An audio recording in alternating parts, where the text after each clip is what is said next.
Alrighty, so welcome to a build guide for my blight farming golem character. So, pretty simple. It's your bog standard golem elementalist. Nothing really special on this build whatsoever. That being said, let's start by going over our items.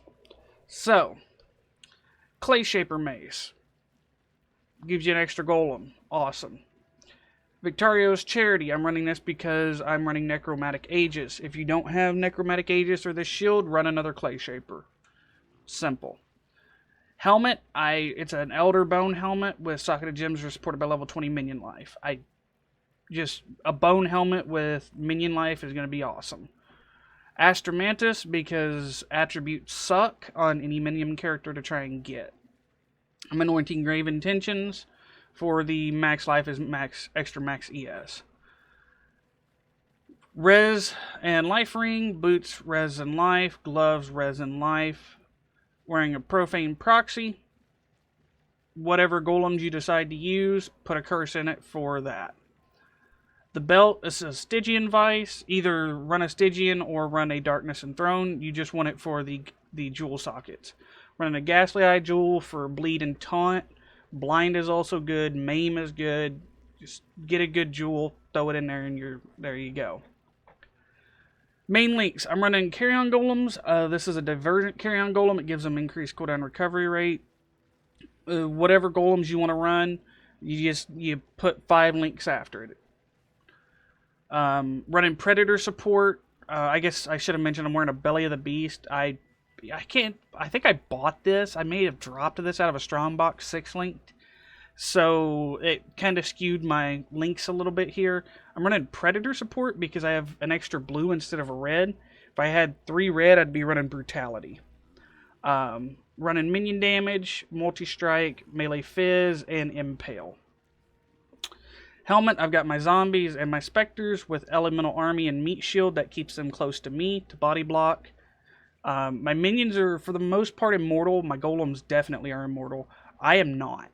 You can see I have 2,700 life, so my zombies are there to body block. Gloves, Dread Banner with Generosity. Again, whatever golems you run, you put Generosity with something. I'm running Vulnerability in my Profane Proxy. Desecrate, because I don't even know why this is still socketed here, but it is. Flame Dash, and then Stone Golem with Guardian's Blessing to give you more aura effect from your golem, Feeding Frenzy to make him aggressive, and Infernal Legion. Because of our ascendancy, our golems are immune to elemental damage. That includes the elemental damage they take from themselves. Chaos Golem with Feeding Frenzy and Maim. Maim, so when he hits something, he maims it. It takes increased fizz damage. The reason I'm running Feeding Frenzy on these is because while my golems are already aggressive, the buff from Feeding Frenzy gives them 10% more minion damage, movement speed, attack, and cast speed. So I'm trying to keep that with as much of an uptime as I can. Skitterbots, Determination, and Convocation. Pretty simple. Moving on to our passive tree. This is where it gets a little weird. So it's your kind of bog standard golem build. With golems, you need a lot of jewel sockets.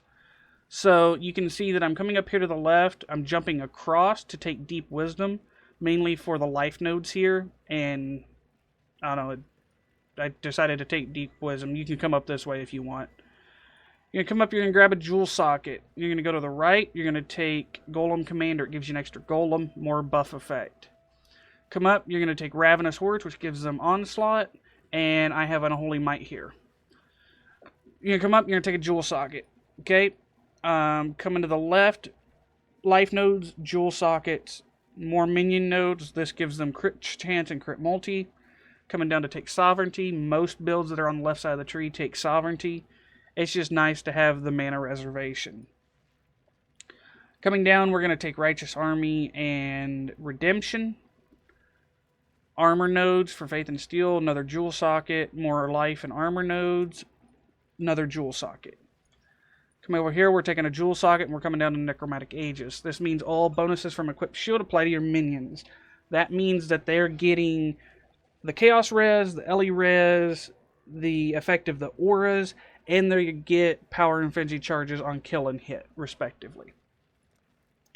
As far as jewels go, you're going to want an Anima Stone. Okay? This gives you +1 golems if you have 3 primordial items socketed or equipped. You're also going to want a Might. This makes them aggressive.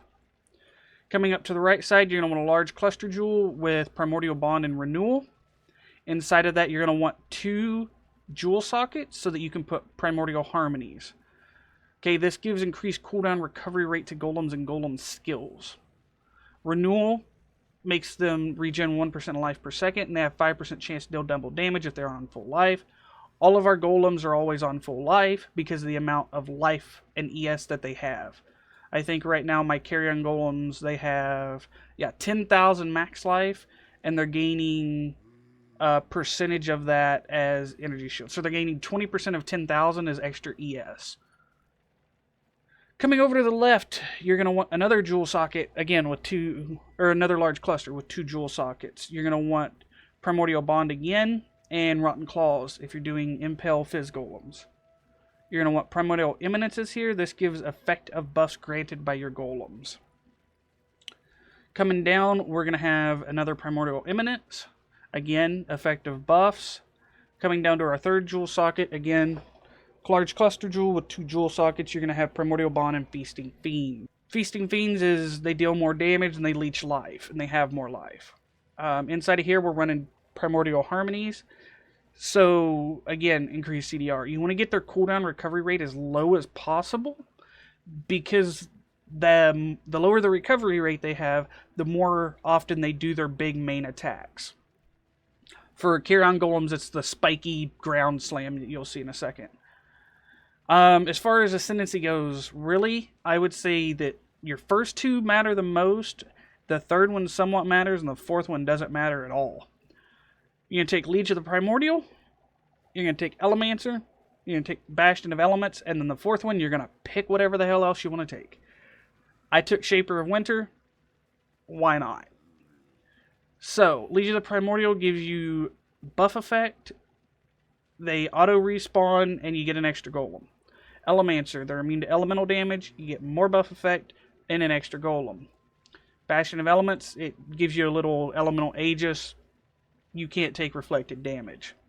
Golems can't take reflected damage, we can't take reflective damage.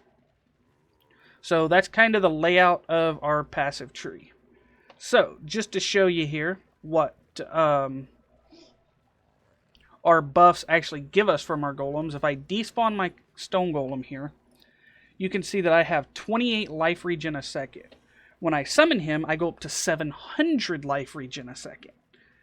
So you can imagine the amount of buffs that our other golems are giving, such as our Chaos Golem. Gives 4% additional damage reduction. So he's giving us, like 300% of that. So that being said, let's run a map here. This is just a Wharf map, and the reason I'm showing you a Wharf map and not a Blighted map is 2 reasons. Number 1 is the Divination card Primordial, which I don't actually have, can drop off of Wharf. Primordial will give you a random Primordial Jewel. So if you're in Solo Self-Found, you can hunt those cards, you can get jewels, you can turn in 1 of each jewel, so 1 Harmony, 1 Might, and 1 Eminence will give you a Anima Stone if you vendor it. Now, reason number 2, and it's probably an answer to a question you're asking, why was you talking about this being a Blighted Map farming build and you're showing us a non-Blighted map? Well, the reason for that is I don't actually have any Blighted maps. I kind of ran them all yesterday with a buddy of mine, and so yeah, I just haven't had a chance to farm any more out. So you can see as we're getting hit how fast our life is regenning. The idea of the build is you kind of want to stay behind the crowd, right?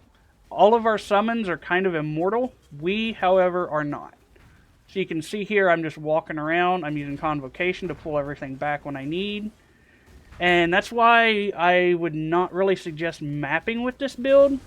I would suggest more of farming blights with this build, because you can, in a blighted map, you can kind of stand in the middle and stay away from stuff and let your golems go attack and kill everything. Now, that being said, if I die in this map, I'm still going to continue to show this and I'm still going to keep recording. And the reason being is I feel like a lot of build creators and content creators out there, if, you know, they're making a build guide and they run a map for the build guide and then they die in the map, they're going to scrap the entire thing, right? And they're not going to show it, and they're going to be like, oh yeah, this build can do everything, and, you know, I spent 5 chaos on this entire fucking build, and it can do everything in the game. And you make the build, you follow their guide, and you die in a fucking blood aqueducts. I'm not that type of person, you know. I know this build's not designed for mapping. I know this is going to be a rough map to run. But I'm still going to show it because, you know, let's see what we can do. If we die, we die. It's part of the fucking game, right? We do get a shrine, though. If you're wondering about my Atlas tree, I will have a build coming up in the next couple days on that, or a guide coming up on that in the next couple days. It's actually currently set up for Magic Find with my Impending Doom character. I recently swapped that over to a MF build. So that's why we're getting a ton of ghosts, we're getting a ton of rare mobs. This is a pretty juiced up Atlas tree that I'm running this on. So, I mean, if you're second, third build of the league with this, you're probably going to have a lot less troubles than what I currently am. Because your Atlas is not going to be juiced all to hell. That will one-shot me. And you can see, even as I'm doing this, I'm still leveling up gems, right? Like, this isn't some, you know, streamer's build guide that I've dumped 1,000 divine in, bought all 21, 23 gems, and I'm like, oh yeah, you know, here's a tier 16, and I'm going to run through it in 3 seconds, and, you know, you can do the same. That's not how builds work in this game. That's not really how this game works. You get out of it what you put into it. I've put the bare fucking minimum in this build, and I'm just seeing what it can do. And honestly, it's pretty much holding its own. I really expected to die in this map. Because I'm going to be honest, I've run a couple tier 16s with this build, just trying to level gems, and I have died. And that's the kind of bullshit that I've died to. Is ghosted fucking exiles doing abilities out of nowhere and killing you across the screen.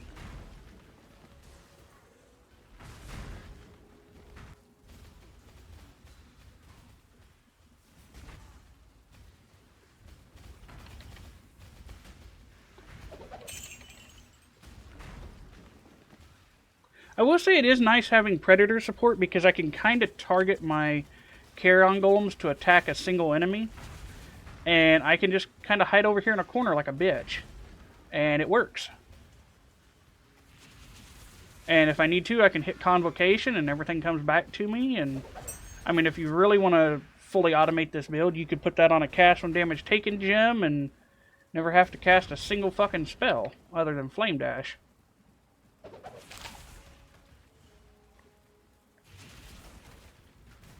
But again, the whole idea of the build is you want to stay behind the horde. You don't really want to be flame dashing into packs and doing shit like that. But let's see what we can do here.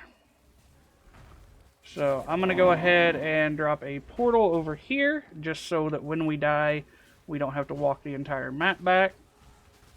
We're going to kill all the crap. I'm going to hit Predator support, and I'm just going to stand here. Now, because of the taunt on my jewel, as long as my golems keep hitting that, it really isn't ever going to target me.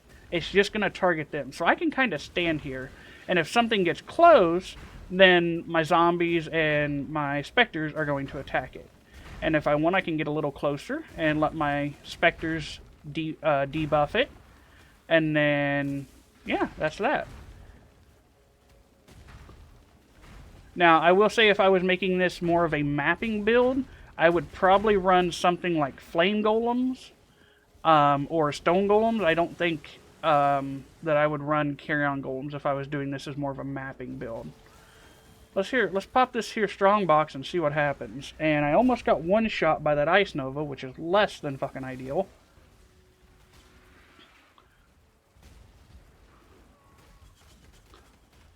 But you can see that once everything starts to hit stuff, it really stops attacking you. And just attacks your golems. So. Alright, so there you go. There's your build, your map showcase for the build guide. If you guys did enjoy, let me know. Comment down below what you thought, if I did something wrong, if the build's shit, if I'm an idiot. Whatever you're thinking. So, anyway, I've been Mike, and I will see you guys in the next video. Have a wonderful day.